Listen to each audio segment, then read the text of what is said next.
नमस्कार बंधुरा আমি আমার প্রত্যেকটা ভিডিওতে আপনাদেরকে জানাই যে হারে ফ্রডস্টার্সটা বেড়েছে বা যে হারে ফ্রড হচ্ছে আপনারা প্লিজ একটু অ্যাওয়ারনেস ভিডিও দেখুন। আজকের যে ভিডিওটা সেটা কী ব্যাপারে নিশ্চয়ই থাম্বনেলটা দেখে বুঝেছেন। একজন মহিলা 9 টাকা পেমেন্ট করতে গিয়ে 99,000 টাকা খুইয়েছেন।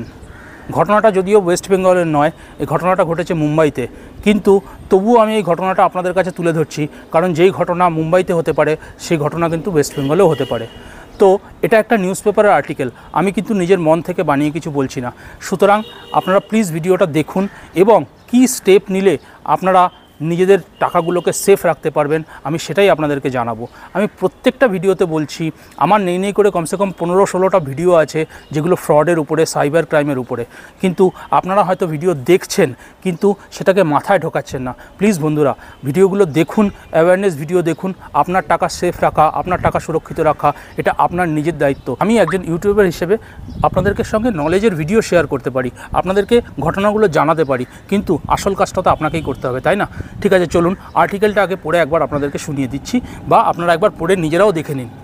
9 টাকা দিতে গিয়ে খোয়ালেন 99,000 টাকা। অভিনব সাইবার প্রতারণার শিকার মহিলা।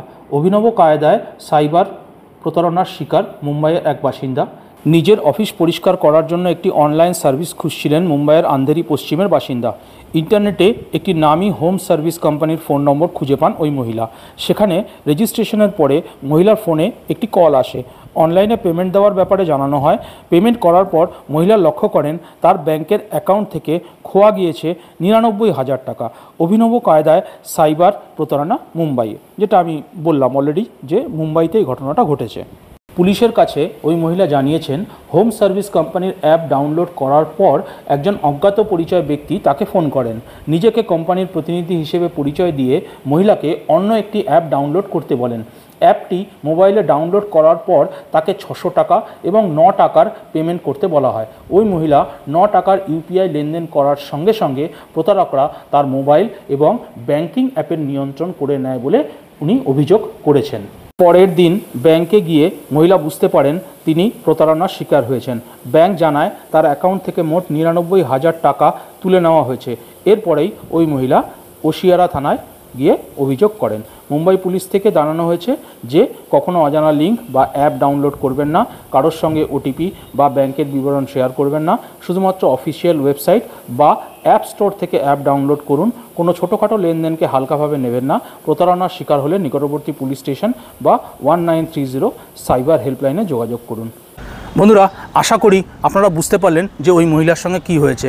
যেটা হয়েছে সেটা যাতে আপনার সাথে না হয় সেই জন্য আপনি সেফ থাকবেন।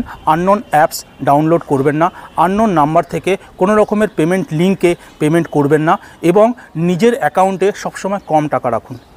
নিজের যেই অ্যাকাউন্টটা ইউপিআই আছে, আপনার গুগল পে আছে কি আপনার ভীম আছে কি আপনার পেটিএম আছে কি আপনার ফোনপে আছে, সেইগুলোকে কম টাকা রাখুন যাতে যদি ফ্রডের শিকার আপনি হনও আপনার কম টাকা যায়।